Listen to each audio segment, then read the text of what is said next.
It was a perfect combo. The X Games and heavy metal legends Metallica. Navy veteran Greg McCarthy from Hutto last saw the Sandman rockers in the early 90s, so he had to go. But for McCarthy, it's not as easy as just buying a ticket. His leg was recently amputated from an injury he suffered right after serving in Desert Storm. It was an incident with a helicopter. My leg ended up getting crushed underneath it. McCarthy now either wears a prosthetic leg or uses his wheelchair to get around at events like the X Games.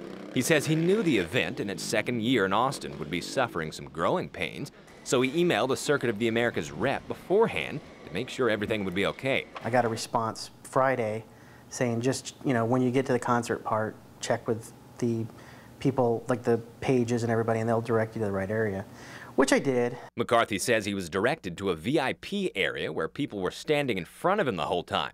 So instead of seeing Kirk Hammett play his soaring guitar solos, he saw this. All I got was a view of people's butts for the whole concert.